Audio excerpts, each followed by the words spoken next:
The conversation is continuing. Now, this is the question that I'd love to pitch to the panel. How do you differentiate from real love and sick love? Daisy, how do you tell the difference between real love and sick love? I'll go back to my foundations that are based on Christianity. 1 Corinthians chapter 13. What is love? It's clearly elaborated. Love is patient, it's kind, it's long-suffering, it's faithful. So even knows it, right? Okay. Yeah, it's all those beautiful things. And we are told as young women that when you find a man who professes his version of love to you, right, you measure it up with that which is indicated. Is Ronald kind? Is Ronald patient? Is he good? Is he... Ronald somewhere scratching there? Well, you know, Ronald, hi. But, you know, that is a measure, and it's given to us in real life. But just in a societal context, I mean, somebody can't be behaving like they are possessive. There's an SMS that has just come in and says that love is like relationships are like investment. Yes. I beg to differ. Yes. Because what is an investment? It's something you have. It's a belonging. It's a possession. I am a human being. Yours. Exactly. I am a human being worthy of my status on earth. And there's a difference between love and being possession. Obsessed with someone. I am not a possession. Right. Let's get it very clear. And you know, off camera, we were having a conversation about how young women are at risk. I want to speak very categorically.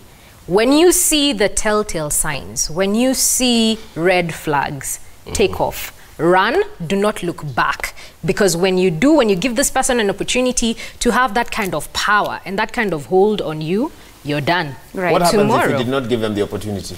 Come again? What happens if you did not give them the opportunity? They just keep coming. They are seeing a different picture from what you're seeing. And then this goes back to our legal structures and our security system. You know, if I go to a police station and report and say I'm being stalked, it is upon whatever the case, it's upon this law enforcer to, you know, take my matter, utumishi kwa wote, take up the matter and be serious about it. My life is at risk. The women who have gone to the police station and said, listen, I've been raped, I've been sexually abused, I've been stalked, and the police will tell you, you know, those things they put aside, or they ask you for a bribe. That is not the only police station. I keep on saying, if you go to that police station and they tell you that, go to another one until somebody listens to you. Just keep on going and getting help. Because but do you see how difficult that is for you to be heard? It's difficult, but if you keep quiet about it, you're not helping the situation, because you're not going to be the first and you might not be the last. But if you keep on talking out and speaking out about some of these ills that are being done to you, or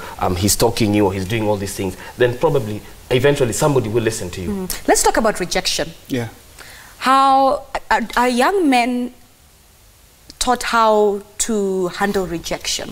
Rejections from a partner level. For me, I will say this, it all goes back to self-worth. The challenge we're having with the young people nowadays is they've subscribed to so many theories that they don't even know their identity. I was a secular artist for about 5 years, and I was in relationships then, and then I got born again, and I was in a relationship then, and I was also rejected. And the way I used to respond to ladies who rejected me before and the way I responded to this other one, it was different. What saved me was what is God saying about me? What is God's definition of me? I'm fearfully and wonderfully made. So if you have a relationship with her, I always tell people, if you're born again, you'll know what God says about you, and it does not matter. For me, even for me being in this panel, you can be sure I don't have so many qualifications to be here, but I always just say, what does God say?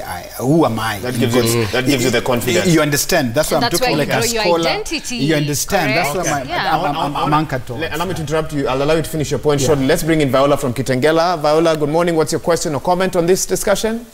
Hello, I have a comment. Morning. Morning. Go ahead. It all starts at home. Charity begins at home. How are you raised? Even if you go to college, how have you been brought up? It all starts at home. And I think we should teach our sisters, our daughters, our sons the way to behave even if they go to college. So charity begins at home, how you are brought up, how you are told. So when you are given by dress, by choice, and ukienda huko, you want to live this high standard life, and yet you are not brought up in that life. what does it entail? Thank you. Okay, Viola, sorry, if you're still on the line, I just have another question for you. What happens in the cases where, and you've said it all begins at home, what happens where women or young men and women are brought up well in society, they have a good upbringing at home, but somebody out there sees them and is obsessed with them? Can you really blame that on upbringing? Do we still have Viola on the line? Okay, we seem to have missed out on them. Okay, so bring us back to the upbringing. Yeah. And you are talking about your foundation, what you know, your identity. Yeah. But let me cross over to Solo. Rejection. Dealing with rejection. Yes. And it's not just young men. I don't think anyone or any book or any website will prepare you for rejection, because it depends on how much you love that person. And as we said, it's different. We have different stages. You have just infatuation where I just like how you look, and I think, yeah, if I do something about it, it's totally different. But now, if you've broken down these barriers or these walls that men have that have put in place to protect their fragile hearts, and you've gotten deep into the core, that man will handle the rejection very badly. Now, unfortunately, nobody teaches us how to handle that. And unfortunately, if I go up to one of my boys and I tell him, Rafton mazi, udem ameniumiza, Rafton will laugh at me. So it also depends on the friends that you keep. Space. Yes. So let me call it in quotes, the council of elders. These people who advise you. Like on the girl's end, she's got her group of friends that she talks to. Now, until the day you get somebody who's going to give you sound advice, that council of elders sometimes is your worst enemy. Because what they feed you, they've got people who are very bitter from their relationships. You've got somebody who's not, or has not been in a relationship for a while, so they don't know how to behave. And then there's that sound mind that always tells you, you know what, gives you options and tells you this is for you to choose from. You see, so what we need to do as youth, even as adults, I mean, every single one of us will still go through rejection in one way or another. Either you've been rejected from work, somebody you thought who loved you. It could even be a wife who you've been with for years. As long as we can learn how to handle rejection, have somebody who can talk to us through it. I mean, the churches and the mosques offer some of these services. Walk into a mosque, talk to your sheikh. If you have a relation, I mean, it's even easier when you talk to someone who doesn't know you because he's not going to judge you. Just tell them what you're going through. You'll be surprised how much wisdom some of these people have. Somebody could be as young as you, maybe sometimes younger than you, but they're there for a reason. Talk to them. And sorry. Yeah, go ahead. Okay, we've talked about how the family is very important in this upbringing, and we've, I think, spelled out very well the matters of foundation and basic principles. But apart from home, school, that's another place a lot of time is made up. What's the role, perhaps, of the school in terms of teaching our children sex education, sexual harassment, violence, rejection, like you've said, etc. Just the role that the school has also in terms of this conversation. Rafton? I believe when I was growing up, schools were like our second home. But unfortunately, I don't know what happened to our education system. I'm an artist and I perform in many of these schools nowadays. The administration on the schools are really passive. And unfortunately, you find there are cases whereby even if you discipline someone's kid, the parents come and blame you as a teacher. And I remember, sincerely speaking, caning was part of our buffet when we were in high school. And honestly speaking, I miss it at some point. But today, it's a foreign terminology to, you know, in our institutions. And I'm telling you, I have friends who are teachers, some of the leading schools in this country. They actually pay us to come and, you know, as motivational speakers and all that, but they've detached themselves. You go to their closing day or end of year parties and their primary schools and you wonder what's happening. They have boyfriends and they're caressing each other on these dance floors and you're like, what's happening? You're asking the teacher, they tell you, dare touch them. So something has to be done because now schools have become, again, an open field whereby people subscribe to the moral of the influencers in that institution. Let me interject a bit. I don't know why we're trying to pass on the role to parents, I mean to teachers. Let's face it, I think at the end of the day, a bigger chunk of this falls back on the parents. If you don't teach these kids, they will see from what is going on at home. So if you're a husband and you're beating your wife at home and you think these kids are not watching, they're watching and they're learning. And many of them will believe that is the norm and they'll continue to do that because they believe dad did that. Yes. And yes, and they're not able to contain their rage and they'll end up maybe probably doing the same thing. Now, when you pass it on to a teacher, this teacher has their own kids at home. Who's going to teach that teacher's children? Let's not pass on this duty to our teachers. I'm not saying that they should not do it because as he said, everybody is very passive about this. We used to be disciplined by the community at large. A neighbor could discipline you back in the day. Now if you touch somebody else's child, it's going to be a court case. You see, I think basics, we've gone down to the moral fiber of society that has rotten to the core. We need to rebuild ourselves up. I mean, go back to religious values. We no longer go to church. We no longer go to mosques. We've got empty shells where mosques and churches used to be.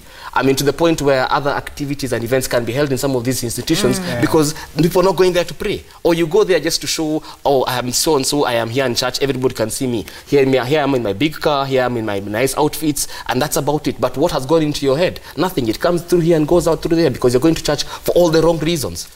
Let's go back to our basic morals. Let's just think about, we are building up these children. They're going to be our future society. Do you want to leave this country as it is in their hands with what we have taught them? Even if it is not your child or if you've adopted a child, I mean, bring up that child in a way that you would be happy to say that, you know what, I brought up that child and I'm happy to see the results of who they have become. Okay, fair enough. Thank you, Solo, for that. Do we have some SMSs and tweets? Not yet, but 22422 is the SMS line. I am seeing some tweets coming in. I hope we'll be able to display them shortly. The hashtag is Daybreak. We have 4 tweets. Okay, magic. Now we have them. Let's put them up on the screen. Let's see here. Dennis Nyak. We have lost it. Back in the old days in Africa, men used to fight and go to war to protect their women, but not hack women like animals in the streets. Okay. Strong point there from Dennis Nyak. Protect. And they used to go to war to protect women in their families. All right. So, oh, wow. Okay. This one sends us Proverbs 22:6. Train up a child in the way he or she should go, and when he is old, he will not depart from it. I think that has been the foundation of this conversation. It comes down to what you're instilling in children. All right. Our Kiprono Abraham 1. Love is different from investment, but love can lead to investment in the person you love. This is dangerous if it happens, okay?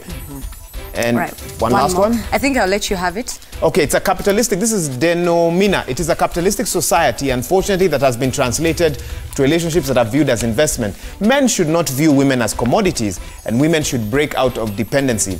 Healthy relationships can be nurtured without being commercialized. Wow. All right, fantastic. We need to take another commercial break, but when we come back, we'll get the closing remarks from our panelists and perhaps read a few of the SMSs and tweets also coming from you. 22422 is our SMS line. Tweet us at Citizen TV Kenya. Let's take that breather.